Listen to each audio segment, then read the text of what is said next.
This currency, it's just based on faith. It's based that you believe it's worth something, that the person buying it from, that you're buying something from, believes it's worth something. Call me crazy, call me whatever, but I literally have thoughts sometimes that none of this is even real and that none of this even matters.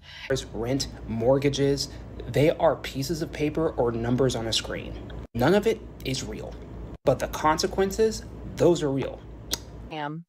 It's called the American Dream because you have to be asleep to believe it. Shalom. Praise the start for giving all praise going on to Yahweh, Ba'ashem, Yahushua, Ba'ashem, Kakadash. Double honors to teachers, elders, and the boss of great millstone, likewise, brothers, but not the truth. Faithfully, fearlessly, feeding the sheep and deep brothers and sisters. Tuning in, Shalom. Today's lesson is titled Egyptians Are Blind, Confused, and Desperate. And you saw in those short little clips that I opened up with, you can see, and you'll see the longer clips later on in this lesson, that, people are looking for answers. They're confused as to why their lives have suddenly fallen. They're blind by the fact that the prince of Egypt, which is places known as spiritual Sodom in Egypt, is never going to be able to save them, and they're desperate, and when you're desperate, you tend to do desperate things, Let's go into the book of Isaiah 24 and start verse 10, and it reads, "The city of confusion is broken down, every house is shut up, that no man may come in. There's a crying for wine in the streets. All joy is darkened. The mirth of the Lamb is gone." And we are seeing this mirth disappearing every single day, as we get closer and closer to the return of our Savior, our Redeemer, Yahushua, the Mashiach, And these people, including the people from our tribes, so-called Black Americans and Latinos, and Native Americans, they're not turning to the one that actually can help them. You see, when you put all of your faith into this system, and then the system has let you down, you now have nothing else to linger on to or to cleave on to, And they're not cleaving on to Yahweh, Ba'ashem, Yahushai. This is the book of Psalms 146 and verse 3. It reads, "Put not your trust in princes, nor in the Son of Man, in whom there is no help." So we, as a righteous, the hopefully elect of Yahshua, we put our faith into who? The Mashiach and the Father, Yahweh and Yahushai. But these people, they put their faith into men that can speak boldly, proudly, and with some scripts and media, they definitely fall for it. Now take a look at the current boldness of the current prince of Egypt. Trump has left the building. Over. We can now project the winner of the presidential race. Donald Trump wins the presidency. What started off as unlikely, impossible, is now reality. I will fight for you with every breath in my body, and I will never, ever let you down. We have a president who actually fulfilled the promises he made during the campaign, securing the border to foreign policy. He now has a record as president that's pretty damn impressive. Breaking news out of Palm Beach, The FBI has executed an unprecedented search warrant at President Donald Trump's Mar-a-Lago estate. The former president has both sides of the political aisle up in arms. This is a dangerous and unstable moment in American history. The Justice Department has just indicted former President Donald Trump. For 7 years, they hated him, they targeted him, they hunted him. This is the epitome of the abuse of the prosecutorial power to preempt political decisions. I never thought anything like this could happen in America. The only crime that I have committed is to fearlessly defend our nation from those who seek to destroy it. The more that a broken system tells you that you're wrong, the more certain you should be that you must keep pushing ahead. They want to take away my freedom because I will never let them take away your freedom. They want to silence me because I will never let them silence you. They're not coming after me, they're coming after you, and I just happen to be standing in their way, and I will never be moving.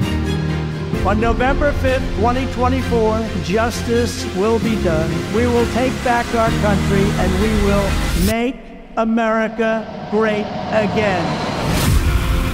America will always rise to every challenge and overcome every danger. Donald Trump seems to always get stronger when challenged. These types of things, I think, give him strength. When I'm reelected, I will totally obliterate the deep state.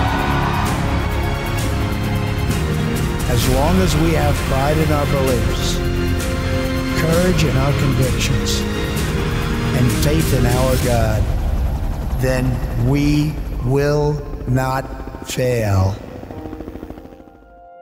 So in that video, okay, you can hear a lot of bold words coming from that man's mouth. Make America great again.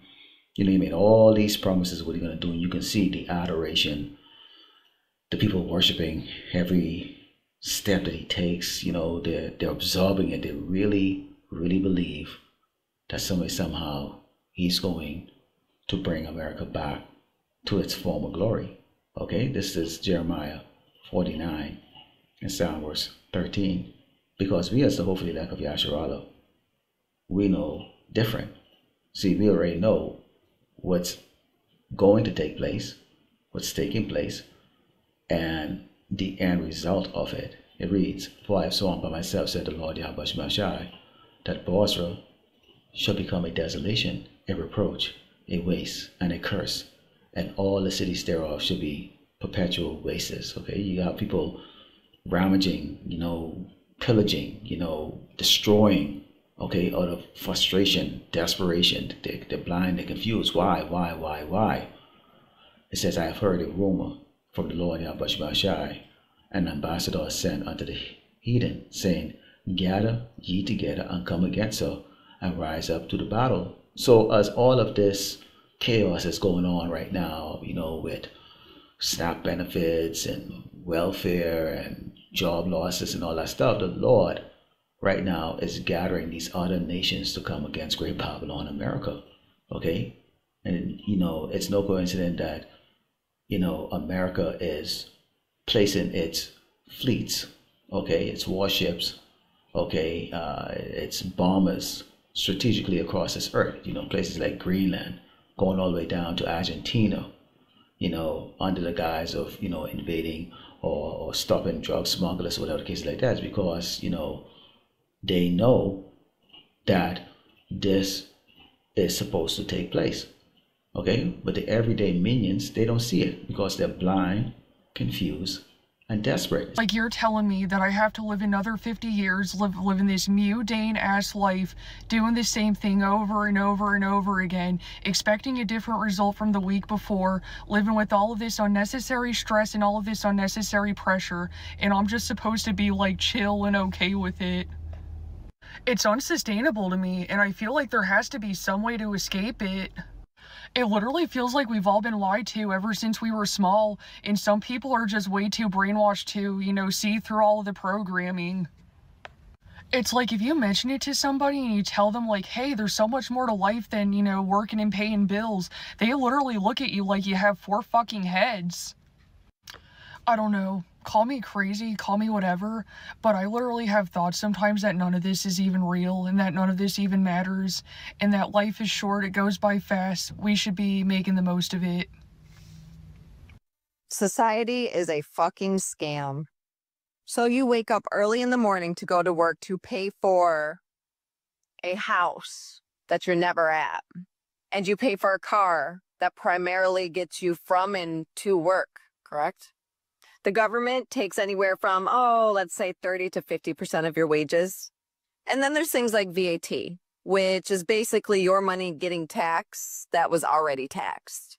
You save up your whole life for a pension, which at the end of the day, the government takes 40 to 50% of that. Then in your elder years, you're living off canned soup and fucking bread because that's all you can afford. And then you get your state pension, which you can't get until you're like 180 years old. And even with that, if you die before you get it, you can't even pass it down to your kids. The government takes it. We are all getting scammed so fucking bad. It's almost comical. People don't see this shit. How can you work 40 or 50 hours a week, especially nowadays, to pay for fucking nothing. So figure 200 hours a month, you give your life to a corporation, and then halfway through the month, you're struggling to get to payday. Sounds pretty fucking familiar, doesn't it? We're giving our lives away for nothing. It is a scam. We're losing more by going to work than staying our asses home. All a big scam. It's called the American dream because you have to be asleep to believe it. I don't want to do this anymore. I'm tired. I've had breakdowns, not just mental, not just emotional, but because I see it clearly now. This is all a really fucked up, out-of-date game. Money isn't even real. Debt, credit scores, rent, mortgages, they are pieces of paper or numbers on a screen. None of it is real. But the consequences, those are real. On us. And this game only exists so a few people can feel powerful. Their entire identity is status. And the only way they feel something is when they're dominating other people. And we're all supposed to just play along. Work ourselves into the ground, lose our minds so they can keep this fantasy going. I'm tired of living in a world where survival is a game. Tired of pretending this is normal. Honestly, I don't know what happens after whatever this is. But I know this can't be it. It says, for lo, I will make thee small among the heathen and despised among men. People no longer look at this place as the preeminent place to, model your society after. Okay, it's filled with detestable things, detestable way of life. The people are detestable, low level, evil, wicked. And you have nations right now realizing that you can never have a fair shake with the American government. It's a bully system. It's a murderous system. It doesn't care, okay? And it's headed by who? Esau the Edomite, the so-called white man. It says, thy terribleness I deceived thee, and the pride of thine heart, O thou that dwellest in the clefts of the rock, that holdest the height of the hill. Though thou shouldest make the nest as high as the eagle, I will bring thee down from thence, said the Lord Yahweh Shem Shai. Keywords inside there, eagle. Was the national bird of Great Babylon, America, the eagle, okay? And these people don't make it a secret that they came out of the caves. They even have it in their Geico commercial that said it's so easy a caveman can do it, all right? Because they know where they came from, and with the renewal, okay, of their empire, okay, through the Renaissance, where they changed the image of the apostles, Yahweh Shem Shai, and just about everything, and took credit for everything. Okay, they have propelled themselves into the stratosphere of being worshipped like gods.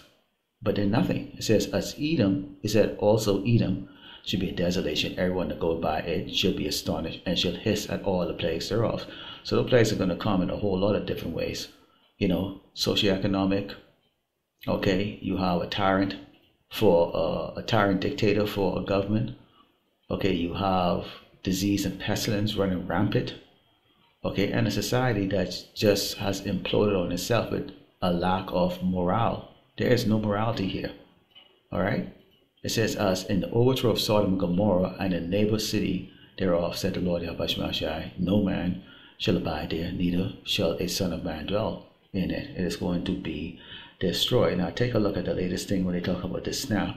And you can see here, when we talk about the wicked, when they're in power, the people mourn. Look at this. Possible relief for millions of Americans this morning. SNAP benefits are expected to be fully restored by today at the latest. So the longest government shutdown in U.S. history paused those benefits, leaving a lot of people struggling to afford everyday groceries. So News4Jax reporter Caleb Yager joins us in the studio this morning. Caleb, we are now hearing that millions of people might have to actually reapply for those benefits. It's something that we could see possibly in the coming weeks. And according to Politico, Agriculture Secretary Brooke Rollins says the Trump administration is really cracking down on what they're calling fraud by making everybody reapply. There's no official plan in place just yet, but Rollins did claim that over 180,000 deceased men, women, and children are somehow receiving a SNAP check, citing data from 29 states. The Trump administration wants to make sure that everyone on SNAP is, quote, literally vulnerable and can't survive without it. But and as you saw, they're going to now make everybody reapply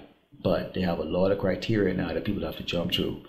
So in this reapplication process, because they deem that there's been a lot of fraud and dead people are collecting, SNAP benefits, okay, and all this other stuff, these people have come to trust in, and there's a lot of people that committed fraud with this, and there's a lot of people that just sat on their ass and just made a life. We're talking generations, okay, of living off this system that is going to come to an end. And so what they're doing is they're basically trying to savor or salvage what's left of Great Babylon America, okay? But we also know that this is also part of prophecy of the Lord Yahweh Shema Shai taking the state staff away from Jerusalem, okay, which is basically the children of Israel who have come to depend on the so-called white man for their substances, worship him as God, and have turned away, okay, from Yahweh Shema Shai. They've forgotten their first place of rest, and it's not here. This is Psalms 40. And verse 4 reads, "Blessed is that man that maketh the Lord Yahweh Shema Shai his trust, and respecteth not the proud, nor such as turn aside to lies." And that's us. Okay, we don't respect the proud. The proud is Esau the Edomite, the so-called white man. But the proud also can be those that believe in the system, that trust in the system. They're also proud too, especially if you're an Hebrew Israelite, because you know better. You should know better. You're being told better, but you're not listening. Okay, and that's the reason why you're right now in that spirit of depression, confusion, and we're laughing at it because we know this is closer to the end. Okay, let's close it with the book of Psalms 118 and verse 8. It reads, "It is better to trust in the Lord Yahweh Shema Shai than put confidence in man. It is better to trust in the Lord Yahweh Shema Shai than to put confidence in princes." So be it as it may, brothers don't put trust in any man, okay, nor do brothers put trust in any kings or princess. We put trust only in Yahweh, Ba'ashem, Yahweh Shai. And if you do that, you're not going to be blind, you're not going to be confused, and you won't be desperate. Lord willing, left certified that goes with all going on to Yahweh, Ba'ashem, Yahweh Shai, Ba'ashem, Rakakadash, Shalom.